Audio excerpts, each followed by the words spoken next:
Hai anak-anak semuanya, Assalamualaikum warahmatullahi wabarakatuh. Selamat pagi, bagaimana kabarnya hari ini? Sehat? Oke, semoga selalu diberikan kesehatan, kenikmatan, keberkahan ilmu, terutama belajar kimia hari ini. Nah, bagaimana? Sudah siap belajar? Oke, jika udah berarti posisinya kalian itu harus sudah fresh, harus sudah mandi. Udah mempersiapkan apa saja catatan, buku catatan ataupun pulpen, bahan ajar yang kalian butuhkan untuk mendukung pembelajaran kimia hari ini. Udah ada? Oke, jika belum Ibu beri kesempatan untuk mempersiapkan itu dulu. Silakan. Oke, jika memang sudah, uh, berarti kalian siap untuk belajar hari ini. Oke, sepakat ya? Nah, satu lagi Ibu ingatkan, untuk video pembelajaran hari ini Ibu harap jangan di skip atau jangan dipercepat videonya. Nah, itu biasanya anak-anak seperti itu. Jadi harapannya Ibu ketika ada video pembelajaran kita harus memperhatikan betul karena semuanya itu pasti penting. Nah, minggu kemarin kita sudah membahas tentang yang namanya ada ikatan ion, ikatan kovalen. Nah, ikatan kovalen aja kita tahu ada berapa macam?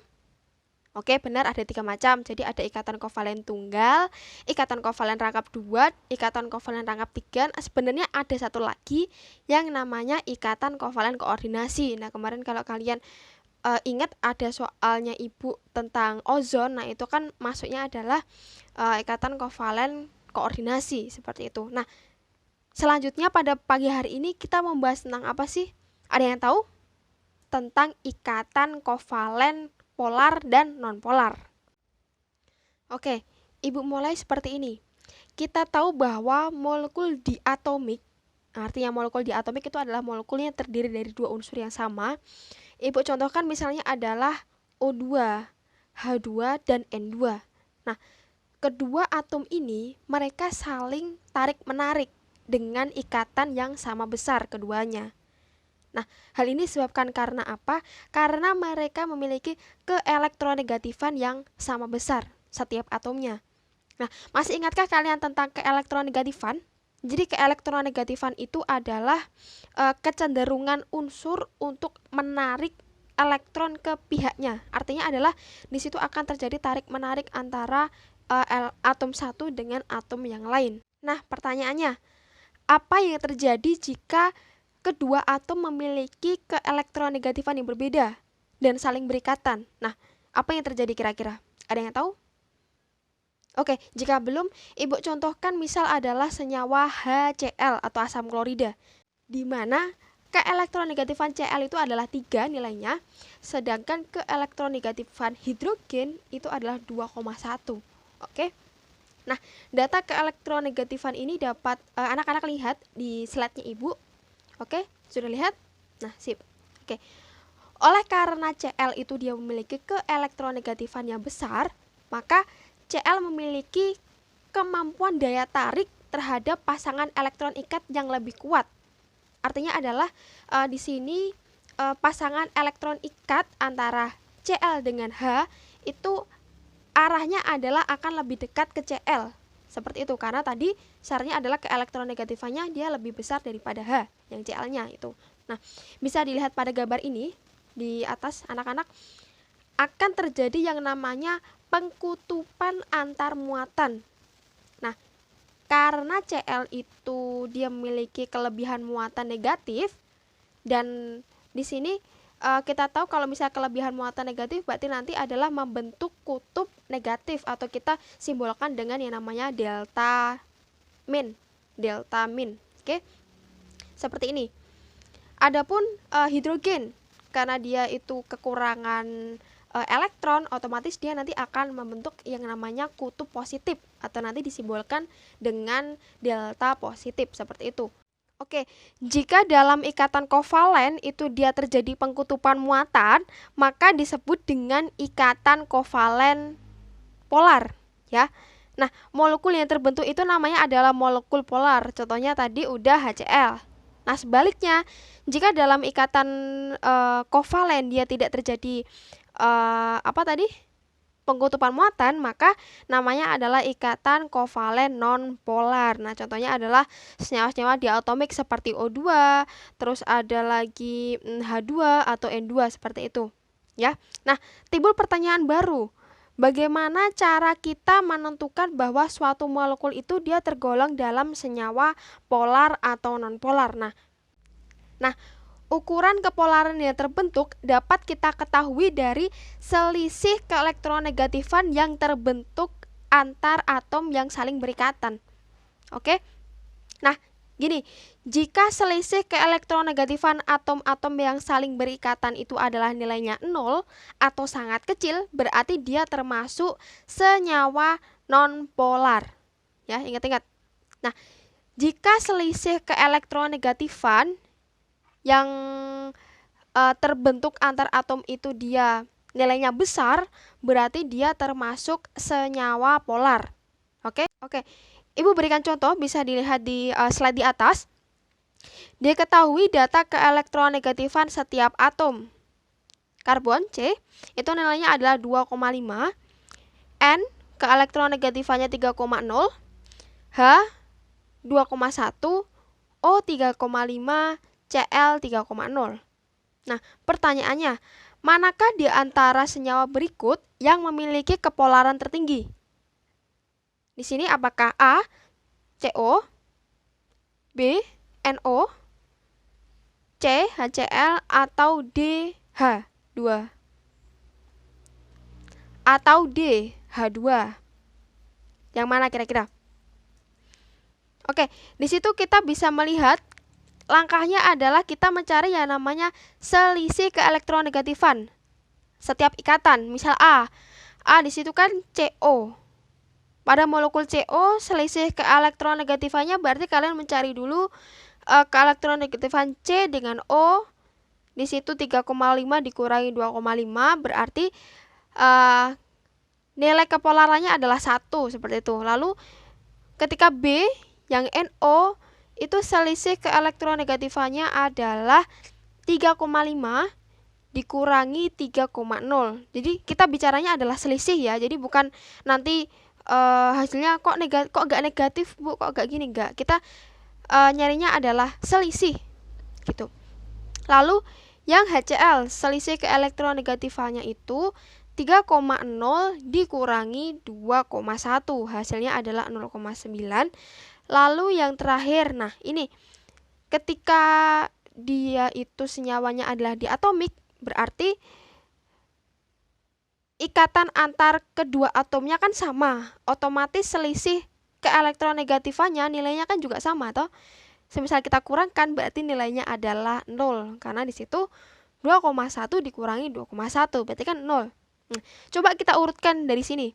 Mana kira-kira yang memiliki kepolaran tertinggi? Yang mana? A, B, C atau D? Oke, betul. Berarti di sini paling polar adalah yang CO. Ya. Nah, coba kita lihat urutan dari yang besar ke kecil tingkat kepolarannya adalah yang mana berarti? Jadi dari CO dulu, dia lebih besar daripada HCl, lalu lebih besar daripada NO, dan yang terakhir adalah dia H2 atau hidrogen karena dia sifatnya adalah non-polar. Oke. Senyawa kovalen polar dan non-polar itu dia memiliki sifat yang kita bisa jadikan sebagai acuan. Nah, dalam arti adalah kita dapat menentukan sifat dari kepolaran itu.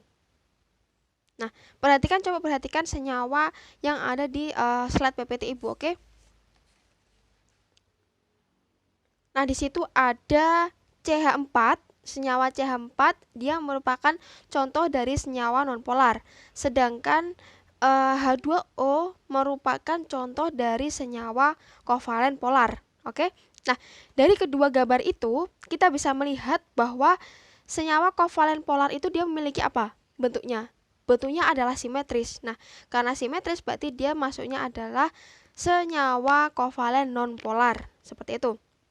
Lalu sedangkan kita lihat pada senyawa H2O dia memiliki bentuk tidak simetris. Oleh karena itu dia masuknya adalah senyawa polar. Oke. Nah, selanjutnya kita lihat pada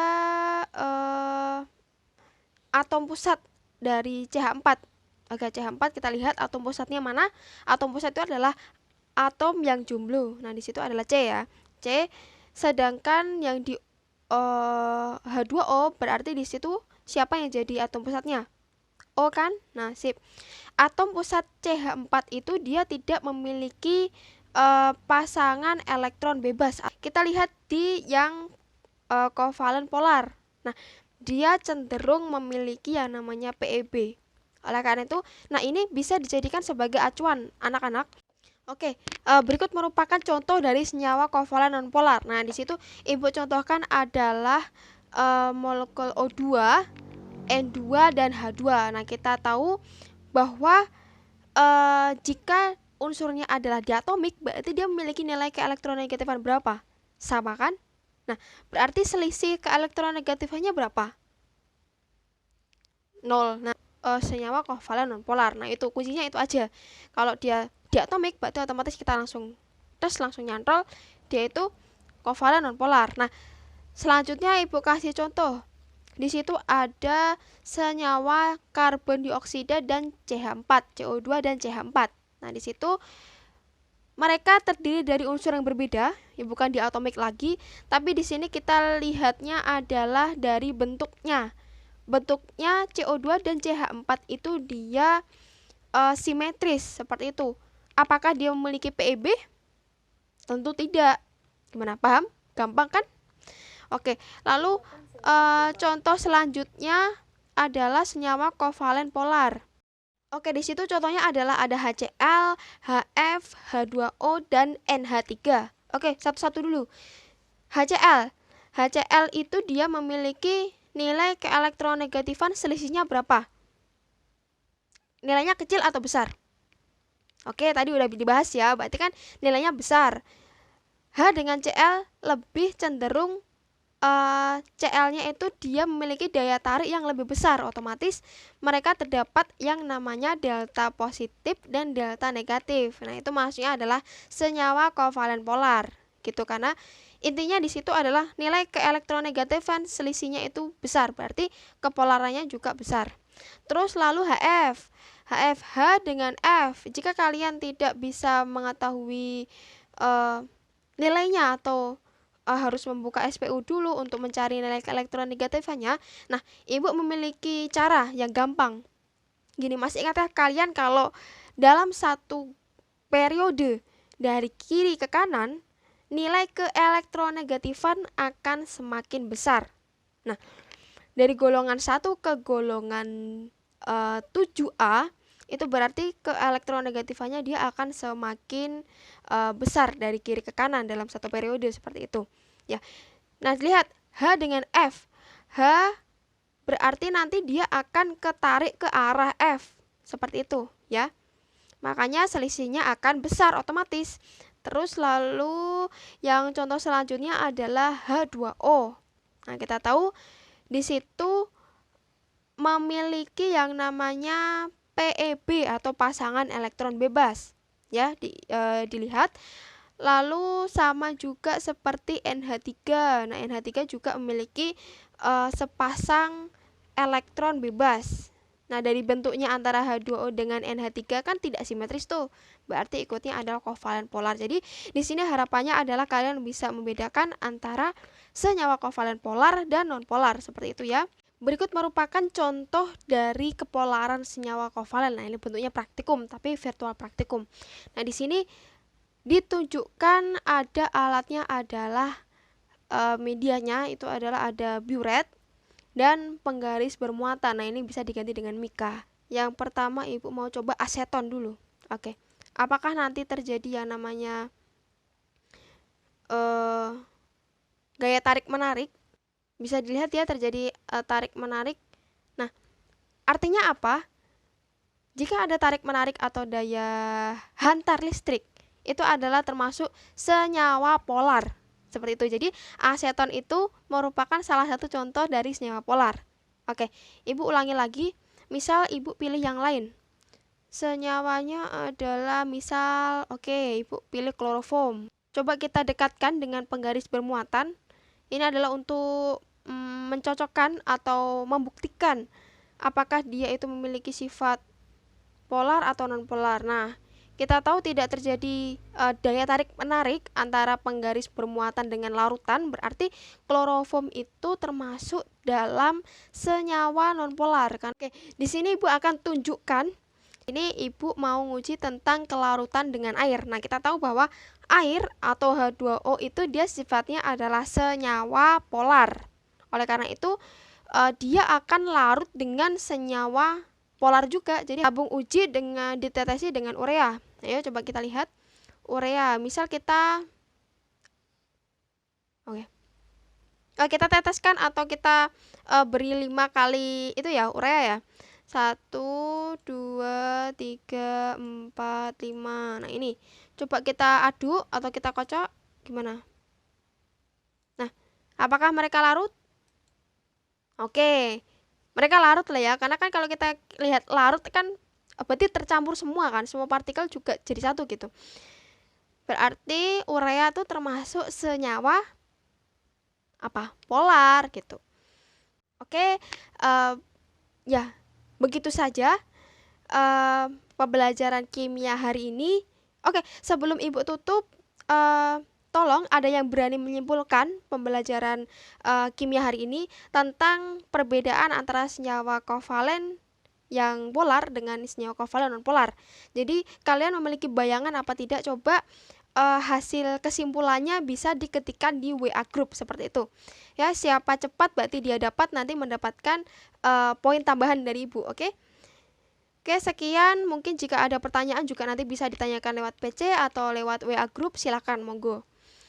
Selamat melanjutkan aktivitas. Selamat pagi. Wassalamualaikum warahmatullahi wabarakatuh.